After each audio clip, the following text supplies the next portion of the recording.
A third-party audit or review of your AML compliance program is an important method for identifying gaps in your policies and procedures, and a critical tool for strengthening your institutional compliance. In fact, independent review is so important to the success of an AML program that it is enshrined as one of the 4 pillars of BSA AML compliance established by the Bank Secrecy Act, BSA. While the word audit tends to make most people cringe, annual AML audits aren't necessarily a bad thing. An AML audit is actually a great way to understand the strengths and weaknesses of your AML program, identify opportunities for improvement, and ultimately put yourself in the best possible compliance position. Think of it as a second bite of the compliance apple. This is especially important in the cryptocurrency industry, where rules and regulations are constantly evolving, alongside the sophistication of financial crime.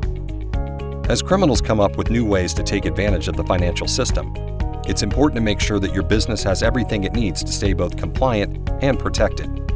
Ideally, you should schedule an AML audit for your cryptocurrency business at least once every 12 to 18 months, or sooner in response to any significant changes to your company operations.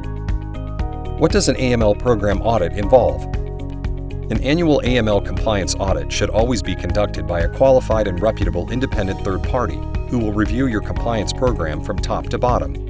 Their goal is to help you identify both the strengths and weaknesses of your program and to suggest any corrective measures needed to help make it stronger. An AML program audit typically includes evaluations of things like the overall effectiveness of a company's AML compliance program, policies, and procedures, adherence to record-keeping and reporting requirements, adherence to compliance policies and procedures, management's efforts to resolve any issues that become evident in previous audits, the thoroughness of employee compliance training, suspicious activity monitoring, KYC/CDD processes, technology and automated systems.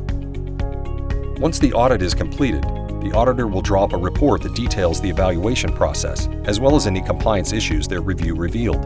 Your board of directors and BSA compliance officer will then take action on the audit report and map out a plan to track, document, and correct any weaknesses. Selecting the right auditors. The importance of selecting the right AML compliance auditors cannot be overstated, especially for cryptocurrency businesses, which pose unique challenges that other financial businesses don't face, and more traditional financial AML auditors may not understand. While many compliance auditors may have a significant amount of experience in financial services, you should make sure they also have a thorough knowledge of the cryptocurrency industry. In particular, make sure that any auditor you consider has a fundamental understanding of how your crypto business works and how it differs from traditional financial institutions. If you find yourself having to educate an auditor on the ins and outs of the cryptocurrency industry, it's generally an indication that they may not be your best choice. A compliance auditor inexperienced with cryptocurrency is likely to miss key weaknesses in your AML program, which could make your overall program less effective. A good auditor will not only understand your business model, but will also provide as much detail as possible on your compliance program's strengths and weaknesses. Make sure you perform your due diligence when finding an auditor with the qualifications necessary to give you the most helpful feedback possible. Still have questions about AML audits or reviews? BitAML is happy to help. Feel free to reach out today to schedule a free consultation so we can address your questions.